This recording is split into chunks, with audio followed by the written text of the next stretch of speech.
Good afternoon, class. Today is Wednesday, May 27th. Let's begin with our language arts. Today our musical mania is from the same musical as yesterday, Into the Woods, which again is taking all fairy tales, kind of like Shrek, throwing them together, and we're getting those perspectives of many different characters. So the first time you listen to this song, I only want you to listen to it and read it 2 times. The first time you listen to this song, I want you to do the thing where you highlight unknown words and highlight good examples of word choice. So that's the first time. The second time you read through the lyrics or listen to this song, I want you to try to identify things that are very different from the original story of Cinderella. If you need to go find the original story of Cinderella, it's everywhere online. There's many different versions of it, but those details kind of stay the same. So, if you're here with me now, my expectation is that you've listened to the song twice, you've read the lyrics twice, and now you're ready to kind of dive deeper into this specific song. So, number 1, Cinderella's dilemma in this song can be most likely summarized by which of the following statements? A, she really wants to go to the ball but is oppressed by her evil stepsisters and stepmother. B, she is trying to attract the attention of the prince but is unsuccessful. C, she likes the prince, he likes her, but she is afraid and so she runs away and becomes stuck on the stairs and needs to make a decision about what to do next. D, she has lost her slipper in the pitch on the stair and is deciding if it's worth it to go back and retrieve it. I'm going to give the answer in 3, 2, 1. It is C. So we really have to do the plug and chug, right? Go through each of these independently. So for A, it doesn't mention anything about her evil stepsisters in this song. For B, she clearly has the attention of the prince, and she actually really likes him, right? She says he's a very nice prince. He's a prince who prepares. Knowing this time I'd run for him, he put pitch on the stairs. So the last one is, she has lost her slipper in the pitch on the stair and is deciding if it's worth going back to retrieve it. This is not the answer, and that's because at the end, or the resolution of the song, not revolution, that'd be weird, she is saying, I know what I'll do. I'll leave him a shoe. And so she's, in this version of the story, it's very different. She's leaving behind the shoe on purpose, as opposed to the shoe being accidentally left behind. So, number 2. Pitch is most likely, so we have to use those context clues. Don't be afraid to go back in your Ultimate Language notebook and review those context clue strategies. Pitch is most likely A, a sticky tar-like substance, B, a delicious additive for making a cake, C, a slippery substance like butter, or D, a type of Velcro. I'm going to give the answer in 3, 2, 1. A, it's sticky tar-like substance, right? And she talks a lot, not about slipping, not about eating anything. She talks a lot about being stuck. And so the best example of something that would get you stuck is A. So fill in the analogy with the best selection below. Climb is to step as dance is to what? So just showing what this looks like, right? We have climb is to step as dance is to what? I highly recommend the arrow method because this is how I kind of finally figured out analogies. They look really intimidating, but they're not as hard as they seem. How are climb and steps related? What are those 2 things have in common? They don't mean the same thing, right? It's a location. You do verb, noun. I climb on the steps. I climb on the steps. So I would dance where? I would dance on what? That's what I'm looking for. So if I go back to my options, jive is a type of dance, so that doesn't make sense.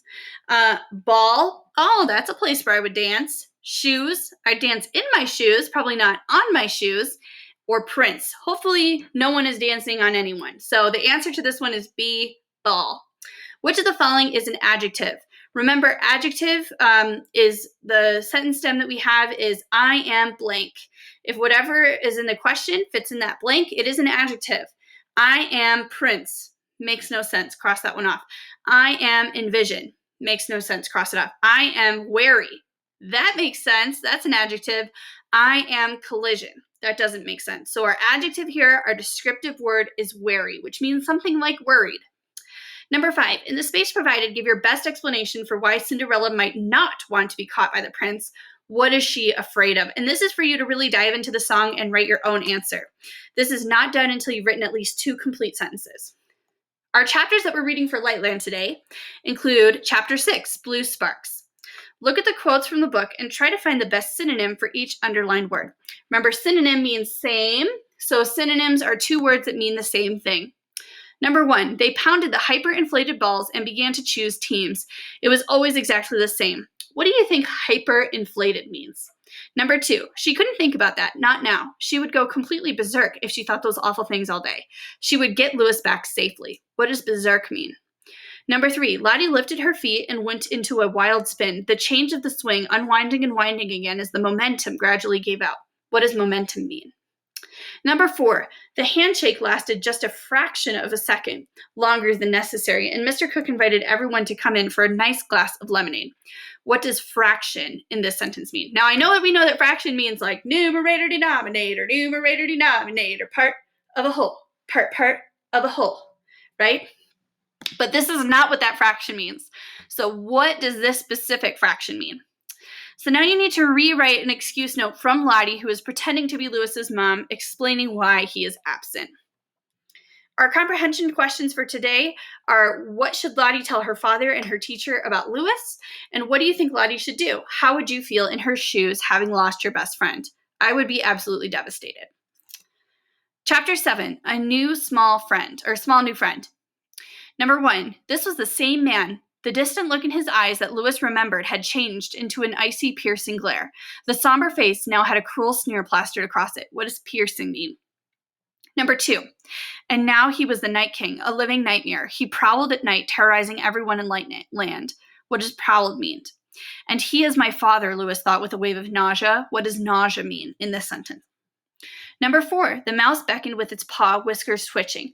Louis scratched his head. Anything was possible, it seemed. What does beckoned mean? Number 5, the mouse led him past a smoldering pit where there had been a fire very recently.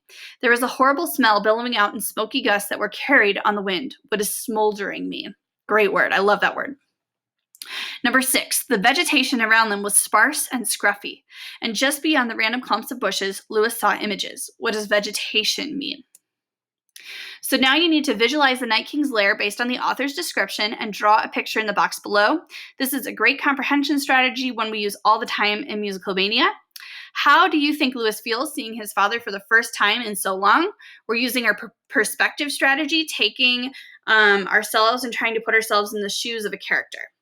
Last comprehension question, how do you think the Night King will deal with Louis being in Lightland? Will he try to recruit him for his, quote, scientific mission? Will Louis try to convert him from his evil ways? And I do want to give the answers to the questions from yesterday. So yesterday we read chapters 4 and 5. So number 1 for chapter 4, make sure you're going back in your Ultimate Language notebook. Queasy means unsettled, nervous, sick to her stomach. Number 2, illuminated means lit, full of light, able to be seen. Number 3, peril means dangerous, not safe. Cryptic means mystical, clueless, hidden, unclear, needing to be interpreted. Number 5, boastful means proud, pleased with yourself, or arrogant. And all of the comprehension questions from yesterday for chapter 4 were open-ended, so they're up for you to answer by yourself. Number 1, puttered. Puttered means cleaning up, wandered around, or meddling for chapter 5. Number 2 for vocabulary for chapter 5, transfixed, means open-mouthed, engrossed, paying attention, hypnotized. Rodents, number 3, means rats or small mammals. Number 4, bombarding means constantly driving, constantly bothering, coming from every direction. Number 5, acrid means putrid, unpleasant, moldy, or smoky. For our comprehension questions, who is the Night King? The Night King is actually Louis's father. He terrorizes and is feared by all in Lightland. And predict what is going to happen next. That is totally up to you. Thank you so much for joining me today, and I will see you tomorrow.